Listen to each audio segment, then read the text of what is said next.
अभिभावक और ये वीडियो देखने वाले जितने भी पेरेंट्स हैं सभी का बहुत-बहुत स्वागत है इस सेशन में। आमतौर पर झारखंड में रहने वाले जितने भी अभिभावक हैं, माता-पिता हैं, उनकी इच्छा होती है कि उनके बच्चे का जो उनका बच्चा है, उनका बच्चा नेतरहाट में पढ़े, ठीक है? नेतरहाट विद्यालय में पढ़े। चूँकि नेतरहाट विद्यालय एक बहुत अच्छी विद्यालय है और ये सीबीएसई का इंग्लिश मीडियम का स्कूल होता है। यहाँ पर लड़कों का एडमिशन बॉयज़ सेक्शन मतलब लड़कों का एडमिशन होता है जो आज तक हम लोग देखते आ रहे हैं। लेकिन अब जिस तरह से आपके पेपर के माध्यम से आप लोगों के पास न्यूज़ पहुँचा होगा या फिर इस चैनल पे डला हुआ है जाके देखिएगा कि अब यहाँ पर लड़कियाँ जो गर्ल्स है, लड़कियाँ जो हैं वो भी अब पढ़ेंगी नेतरहाट विद्यालय में। चूँकि नेतरहाट विद्यालय लातेहार में है और इसके और भी शाखाएँ मतलब और भी स्कूल झारखंड के 3 अलग-अलग जिलों में खोला जा रहा है, तो इसकी संख्या बढ़ेगी और साथ-साथ में जो यहाँ के सीएम मुख्यमंत्री हैं उनका कहना है कि अब इसमें जो लड़कियाँ हैं अब वो भी पढ़ेंगी, ठीक है?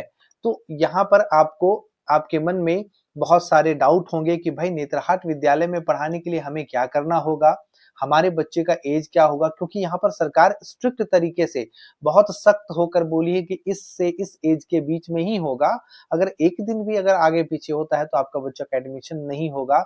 दूसरी बात क्या है कि आपके प्रमाण पत्र क्या-क्या होने चाहिए? अगर उसमें एक भी थोड़ा-सा मिस्टेक हुआ तो आपके बच्चे का एडमिशन नहीं होगा या फिर आपका बच्चा कहाँ से पास आउट होना चाहिए?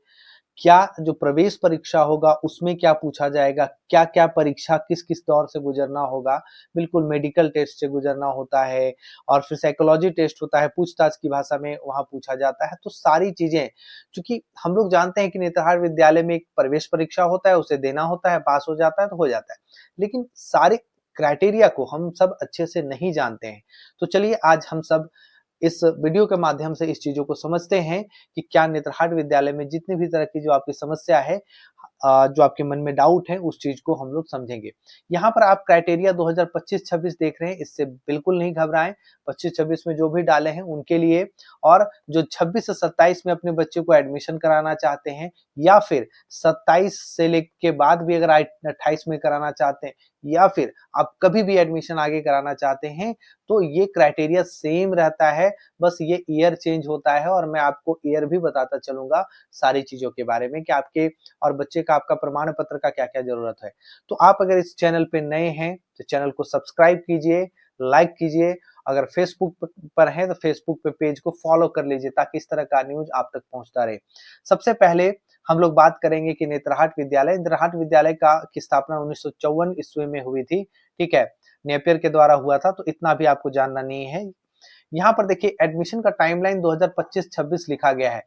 एडमिशन का जो ये टाइमलाइन 2025-26 लिखा गया है, इसके हिसाब से मैं आपको चीज़ों को बताने जा रहा हूँ। आप इसे 2026 और 27 भी लेंगे, 2028 और 27 से लेकर 28 भी लेंगे और सब मैं डेट के साथ आपको बताने वाला हूँ।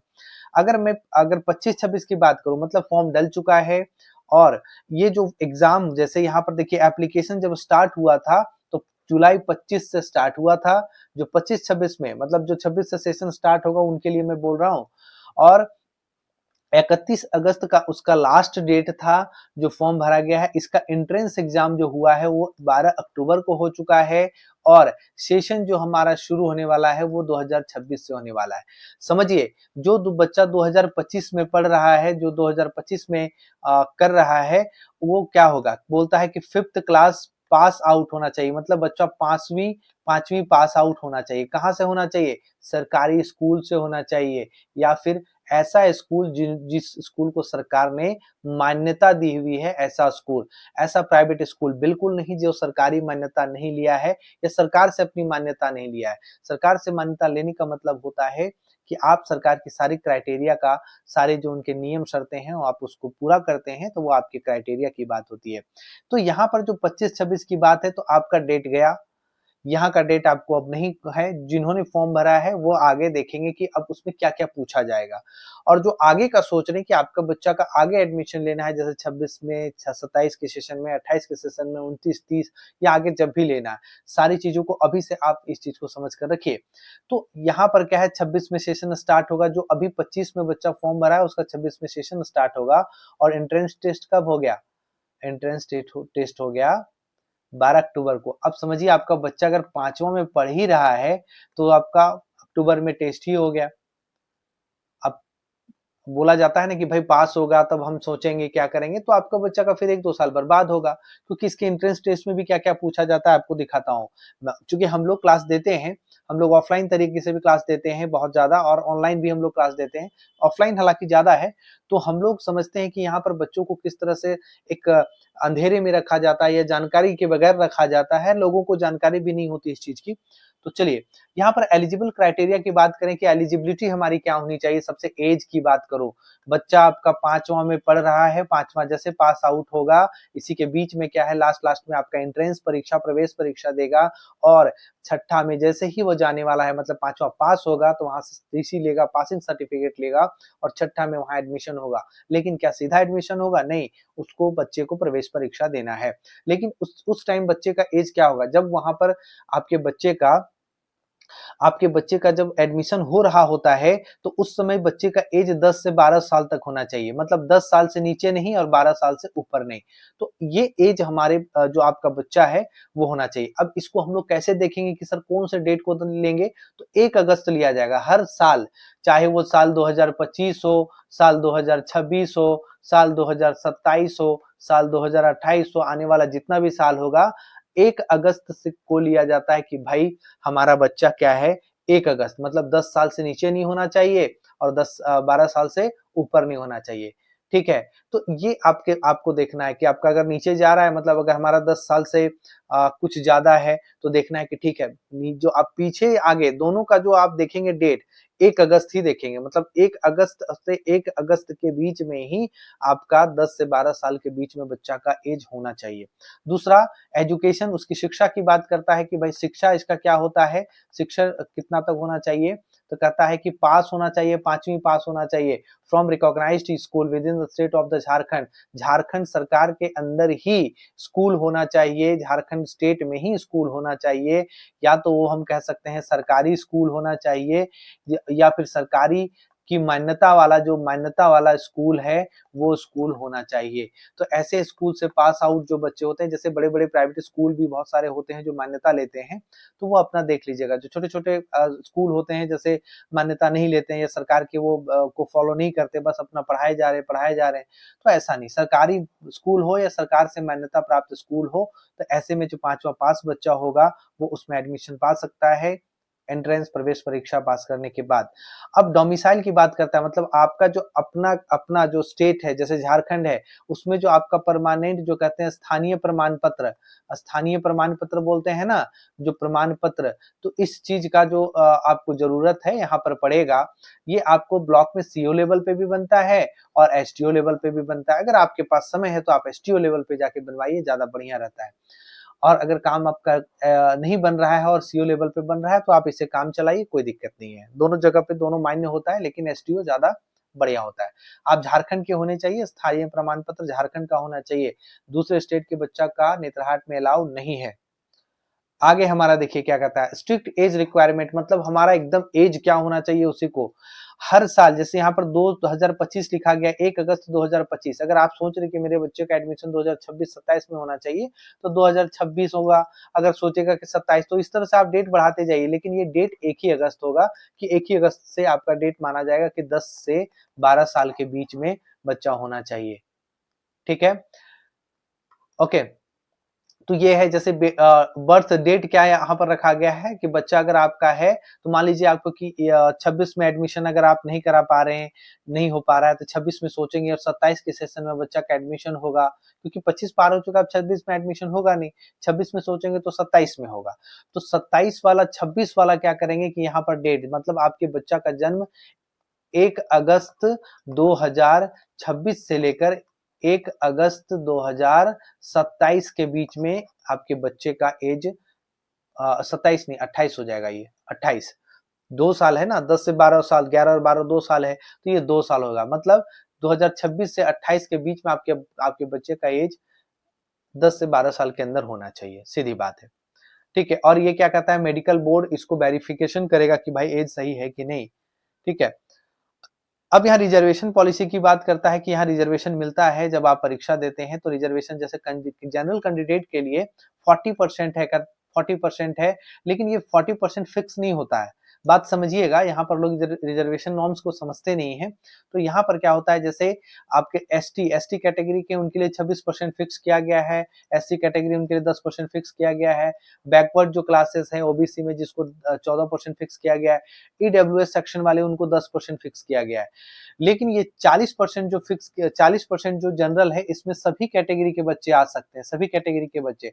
अगर इन कैटेगरी के बच्चे में अगर अगर मार्क्स आप जनरल के इतना ले आए, जो मतलब जनरल के इतना आप अगर नंबर ले आते हैं, तो आप जनरल में उठकर आ जाते हैं, अब अपना सीट खाली हो जाता है, आपका सीट आप ही के कैटेगरी के बच्चे को मिलता है। तो जनरल जो होता है सभी के लिए ओपन होता है। अगला जो हमारा होता है एग्जाम पैटर्न, मतलब हम लोग जो पढ़ा रहे हैं यहाँ पर यही समझते हैं कि मैथमेटिक्स पूछा जाता है। अच्छा, यहाँ पर मैथमेटिक्स पूछा जाता है, लैंग्वेज आप जो भी लेंगे हिंदी इंग्लिश वो पूछा जाता है, साइंस इसमें पूछा जाता है, जनरल नॉलेज जो जीके कहते हैं, ठीक है, पूछा जाता है। और एक बात समझ लीजिए कि स्तर, जो जीके का स्तर है, साइंस का स्तर है, वो छोटा स्तर नहीं है, वो एक अच्छे लेवल का पूछा जाता है। 5 क्लास में बच्चा है, तो इसका नहीं कि 5 के अंडर का आप बोल दिया जाएगा कि 5 के अंडर का, वो हम लोग भी सुनते थे कि 5 के अंदर का पढ़ेंगे तो हो जाएगा, कुछ नहीं है। इसमें जब आपको मैथ्स का लेवल पूछा जाएगा तो आप खुद देखिएगा गाइड निकाल के कितना हाई लेवल का होता है। इसमें जब साइंस का लेवल या फिर एसएसटी का जनरल नॉलेज का लेवल होगा तो आप देखिएगा कि कितना हाई लेवल का पूछा जाता है। मेंटल एबिलिटी का मतलब होता है रीजनिंग, ठीक है, इसका भी लेवल हाई होता है, बच्चा ऐसे नहीं सीख सकता है।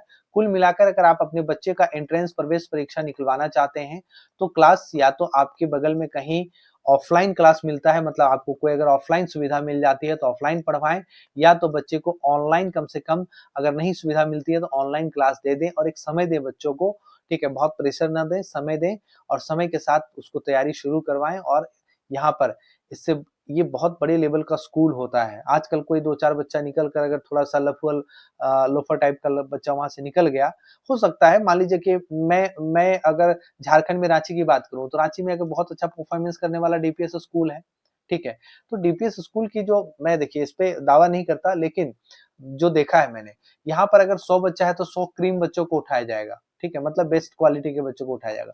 यहाँ पर बहुत अच्छा करने वाले 10 से 15 बच्चे हैं जो बहुत अच्छा करके निकलते हैं। इन्हीं के रिजल्ट को दिखाकर हमेशा, जो आप समझ रहे हैं ना, कि इन्हीं को रिजल्ट को दिखाया जाता है। लेकिन यहाँ पर क्या होता है, यहाँ पर जब बच्चा जाता है किसी तरह से, तो यहाँ 100 बच्चे में 90 बच्चा, मतलब 90 बच्चा क्या होता है कि अच्छा बनकर निकलता है, 10 ही बच्चा गड़बड़ाता है। भाई आप बच्चे का अपना भी कुछ गुण होता है, अपना भी लक्षण होता है कि जाने के बाद या फिर वो बाद में ना पढ़े, वो उसके माइंड पर डिपेंड करता है। तो 90% का यहाँ का आपको चांस ज्यादा अच्छा है, ठीक है, 10% बच्चा गड़बड़ाता है, वो उसके अपने गुण हैं, लक्षण हैं। तो यहाँ पर जो पूछा जाएगा वो प्रवेश परीक्षा में आपको क्या है, प्रवेश परीक्षा आपको ध्यान देना है। इस प्रवेश परीक्षा को अगर आप की तैयारी होती है और बच्चा निकाल लेता है तो आप क्या, आपके बच्चे की जिंदगी सेट है, समझिए एक तरह से। आपके बच्चे का जो प्रवेश, मतलब स्कूलिंग हो रहा है वो बहुत अच्छे जगह से हो रहा है, ठीक है, उसका जो बच्चा का कॉन्सेप्ट होगा वो बहुत क्लियर कॉन्सेप्ट होगा। आगे होता है जो सिलेबस को हम लोग हाईलाइट करते हैं, मतलब सिलेबस में क्या क्या पूछा जाता है, जो अभी हम लोगों ने देखा है मैथमेटिक्स कहता है कि क्लास लेवल 5, लेकिन जब हम लोगों ने हम लोग जब बच्चा को सॉल्व कराते हैं तो वहां पर क्लास 5 का मैथ हम लोग देखते हैं, तो क्लास 5 का मैथ दिखता ही नहीं है। एक्चुअली ये मैथ जो होता है थोड़ा हाई लेवल का पूछता है और दूसरा ट्रिक में होना चाहिए। जैसे एक बच्चा एक क्वेश्चन बनाया 1 मिनट में, लेकिन 1 मिनट उसके पास टाइम ही नहीं है, उसको सिखाना है टीचर को कि 30 सेकंड में कैसे बनेगा, ठीक है, तो इस तरह से बच्चा को सिखाना पड़ता है एक टीचर को। तो आपको अगर यहाँ पर बहुत लिमिटेड सीट होता है, 100 सीट होता है, तो आपको अगर बच्चे को एडमिशन दिलाना है तो आप ऑनलाइन या ऑफलाइन माध्यम से कहीं भी जुड़िए, लेकिन बच्चे को एक तैयारी कराइए। साइंस की मैं बात करूं तो साइंस पूछा जाता है, जो आपके भौतिकी होते हैं या विज्ञान होता है, इस तरह से चीजें आपकी पूछी जाती है। लैंग्वेज में हिंदी इंग्लिश ग्रामर, जो comprehensive grammar, English grammar, Hindi grammar, ये सब चीज पूछा जाता है। मेंटल एबिलिटी की बात करूं तो लॉजिकल रीजनिंग, जो रीजनिंग पूछा जाता है, बहुत सारे गार्जियन रीजनिंग समझते हैं कि क्या है, बहुत सारे गार्जियन नहीं समझते हैं। तो अगर आप नहीं समझ रहे हैं तो आप यकीन मान के चलिए कि आपके बच्चे को रीजनिंग के क्लास देना बहुत जरूरी है। यहाँ हर चीज का क्लास देना बहुत जरूरी है, ठीक है। 100 सीट में आप फाइट कर रहे हैं, बच्चा बहुत ज्यादा फॉर्म भरता है और इस साल से 3 और जिला में इस स्कूल को खोला जा रहा है, लेकिन साथ साथ में गर्ल्स के लिए भी ये ओपन हो रहा है। तो याद रखिएगा कि कंपटीशन का लेवल भी बहुत ज्यादा हाई है। रिटन टेस्ट होता है, मतलब आपको प्रवेश परीक्षा देना है, फिर आपका साइकोलॉजी टेस्ट होता है, मतलब बच्चे को अगर यहाँ पास हो गया तो बच्चे को बुलाया जाएगा, बच्चे से पूछा जाएगा कि सामने पैनल बैठा के बच्चे से सब कुछ पूछा जाएगा कि हाँ वो सब कुछ ठीक है, अच्छे से बात कर सकता है, सारी चीजें जो मतलब उसके पर्सनालिटी से लेकर चीजें पूछा जाएगा। उसके बाद मेडिकल एग्जाम होगा, मेडिकल परीक्षा होगा, फिर आपका क्या होगा कि आप सभी चीजों अगर इसमें पास हो गए तो फिर आपको साइकोलॉजी टेस्ट में जाना है, मतलब एक पैनल बनेगा, आप बच्चा बैठेगा, सभी लोग पूछेंगे, बच्चा जो है अगर वहां पास कर जाता है तो फिर मेडिकल एग्जाम में जाता है, मेडिकल एग्जाम में अगर ये पास कर गया बच्चा फिटनेस में, ठीक है, जो मेडिकल बोर्ड बैठता है वही आपके बच्चे का सारी शारीरिक चेक करेगा। उसके बाद क्या है कि यहाँ पे अगर आप पास हो गए तो फाइनल एडमिशन आपका यहाँ पर हो जाएगा, मतलब डॉक्यूमेंट वेरिफिकेशन होगा और आपके बच्चे का फाइनल एडमिशन होगा। और आपके साइट में जो नेतरहाट का साइट होता है वहां पर सारी चीजें दी रहती है। अब रिक्वायरमेंट सबसे बड़ी चीज, सबसे इंपॉर्टेंट चीज कि भाई कौन कौन से प्रमाण पत्र आपको जरूरी होते हैं आपके बच्चे के लिए, बहुत जरूरी है, क्योंकि यहाँ पर ही ज्यादातर गार्जियन पेरेंट्स फंसते हैं कि भाई हमें क्या क्या प्रमाण पत्र चाहिए बच्चे का। जिन बच्चे का जिन गार्जियन का बच्चा एकदम से प्राइवेट स्कूल में पढ़ रहा है, ठीक है, एकदम से प्राइवेट स्कूल में पढ़ रहा है जहां पर मान्यता नहीं है, तो आप हटा के या तो सरकारी कीजिए, ऐसे सरकारी कीजिए, या तो फिर ऐसे स्कूल में डालिए जहां से सरकारी मान्यता प्राप्त है, या तो प्राइवेट में पढ़ाते हुए आप अपना मैनेज करना है। आप समझ सकते हैं बात को, जब मैं इस चीज को क्लियर नहीं बोल सकता कि जैसे भी मैनेज करना है आप कर सकते हैं, ज्यादा ये सब होता है। तो क्या है कि क्या बात है, तो यहाँ पर आप देखिए कि रेसिडेंशियल सर्टिफिकेट, मतलब आप झारखंड के ही होने चाहिए, आपका जो स्थानीय प्रमाण पत्र है वो होना चाहिए। बर्थ सर्टिफिकेट, जन्म प्रमाण पत्र होना चाहिए। आमतौर पर गांव में बच्चों का जन्म प्रमाण पत्र नहीं होता, जिसकी वजह से प्रॉब्लम होता है, तो लास्ट में वो छट जाते हैं। जन्म प्रमाण पत्र बनवाइए बच्चे का अगर नहीं है तो, ठीक है, और बनवा के रखिए। क्लास 5वां का पासिंग सर्टिफिकेट होगा, तो 5वां का जब आपका बच्चा 5वां में पढ़ रहा है उसमें टेस्ट दे दिया, जब आपका एडमिशन होना रहेगा तो आपके स्कूल से टीसी मिलेगा या पासिंग सर्टिफिकेट मिलेगा, जो आपके हेडमास्टर साहब बहुत ही गर्व के साथ बच्चे को देंगे कि चलो मेरे यहाँ से पढ़ा हुआ बच्चा नेतरहाट विद्यालय में जा रहा है, और वो पासिंग सर्टिफिकेट देंगे, और उसी के उसको आपको वहां दिखाना है, तो जमा करना है जिससे आपका बच्चे का एडमिशन होगा। कास्ट सर्टिफिकेट, अगर आप ओबीसी, एसटी, एससी से बिलोंग कर रहे हैं तो आपका जाति प्रमाण पत्र भी होगा, तो जाति प्रमाण पत्र भी आपको दिखाना है। अगर आप रिजर्वेशन का फायदा ले रहे हैं, दूसरी बात, अगर आप ईडब्ल्यूएस का फायदा ले रहे हैं तो भी आपको ईडब्ल्यूएस का जो सर्टिफिकेट है वो बनाना है, और वो आपका सीओ लेवल से बनेगा, ठीक है, एसटीओ से भी बनता है, लेकिन ज्यादातर आपका सीओ लेवल से बनता है। ये आपका सेंट्रल में यूज होता है एसटीओ लेवल, सीओ लेवल से ही आपका काम चलेगा। आप झारखंड में हैं तो सीओ लेवल, ब्लॉक लेवल में जाके आप बनवाइए ईडब्ल्यूएस का सर्टिफिकेट। उसमें फिनेंशियल ईयर देखिएगा कि कौन सा होता है, फिनेंशियल ईयर वैलिड होता है। जैसे बच्चे का एडमिशन आप 26 में करा रहे हैं, तो अगर आपका डेट खत्म हो गया है तो मार्च में खत्म हो जाएगा, अप्रैल में, ठीक है, मार्च 31 को खत्म होगा, अप्रैल से आपको नया बनाना होगा, तो आप पहले अप्लाई करके रख दीजिए, सबसे अच्छा होगा, ठीक है, या फिर अप्रैल के बाद आप अप्लाई कर सकते हैं। और आधार कार्ड, बच्चे का आधार कार्ड, ये चीज बहुत जरूरी है। तो यहाँ पर जाति प्रमाण पत्र और ईडब्ल्यूएस के लिए मैंने बताया कि किस तरह से आप डॉक्यूमेंट बना के रखेंगे, तो सारी चीजें आपकी वैलिड होनी चाहिए, तभी आपके बच्चे का एडमिशन होगा। अच्छा, अप्लाई कैसे करेंगे, तो भाई आपके अप्लाई करने के दो माध्यम होते हैं। एक होता है ऑनलाइन, नेतरहाट विद्यालय, देखिए वेबसाइट है netarhatvidyalay.com में जाएंगे, और आपका यहाँ पर ऑनलाइन जब इसका अगला नोटिफिकेशन आएगा तो मैं आपको बता दूंगा, इसलिए आप अगर चैनल पे देख रहे हैं तो चैनल को सब्सक्राइब कर लीजिएगा, और लाइक वाला बटन है उसको दबा दीजिए। अच्छा, सब्सक्राइब के बगल में जो ऐसे करके घंटी बना हुआ है ना, उसको दबा के ऑल कर लीजिए, ताकि आपको पता चले कि इस तरह का जो न्यूज खबर होता है आप तक पहुंचेगा। तो netarhatvidyalay.com में जाइएगा, ऑनलाइन वाला डाल दीजिएगा, और ऑफलाइन की बात करूं तो इसको एप्लीकेशन फॉर्म वहां से डाउनलोड कर लीजिएगा इस साइट में जाके, और जितना भी डॉक्यूमेंट आपको मांगा गया है, ठीक है, उसको उसमें एक डिमांड ड्राफ्ट डालिएगा, वहां पर बता दिया जाएगा कि डिमांड ड्राफ्ट कितने का होगा। डिमांड ड्राफ्ट बनाइएगा, बैंक से बन जाता है, और प्रिंसिपल के फेवर में आप स्पीड पोस्ट के माध्यम से नेतरहाट प्रिंसिपल के फेवर में आप डाक के माध्यम से भेज सकते हैं। तो ये है, तो सारी चीजों की जानकारी आपको मिल गई होगी। यहाँ किसी भी तरह का कोई अगर डाउट है तो आप बिल्कुल कमेंट करके पूछ सकते हैं। अगर आप फेसबुक पेज पे इसको देख रहे हैं तो भी आप पूछ सकते हैं। मैं यहाँ पर नंबर प्रोवाइड करा रहा हूँ, 7488060862 आप इस नंबर पे बखूबी बात कर सकते हैं, लेकिन दिन के 9 बजे से लेकर शाम को 7 बजे से पहले ही आप बात करेंगे, मतलब दिन के 9 बजे और शाम के 7 बजे के बीच में आप बात करेंगे, इससे पहले और इसके बाद फ़ोन ना करें। इसी के बीच में आप पूछें, आपकी सेवा के लिए मैं तत्पर हूँ और किसी भी तरह का डाउट होता है तो बिल्कुल आप कमेंट भी करके पूछिए, फेसबुक पे देख रहे हैं तो भी कमेंट करके पूछिए, बहुत ज़्यादा डाउट है तो फ़ोन करके पूछिए, लेकिन अपने बच्चे का अगर एक बहुत इच्छुक हैं, क्योंकि एक मौका मिलने वाला है, 3 अलग-अलग जिले में भी खुल रहा है तो बहुत बड़ा मौका मिलने वाला है आपको। चलिए, इसी के साथ मैं आपसे विदा लेता हूँ और उम्मीद करता हूँ कि आपको ये जो जानकारी है वो बखूबी बहुत अच्छे से समझ में आया होगा और आप सारी चीज़ों को बहुत बढ़िया से समझे होंगे। नहीं समझे हैं तो हमें बताइए, मैं आपको फिर से चीज़ें बताने के लिए तैयार हूँ, जहाँ भी आपको डाउट होता है।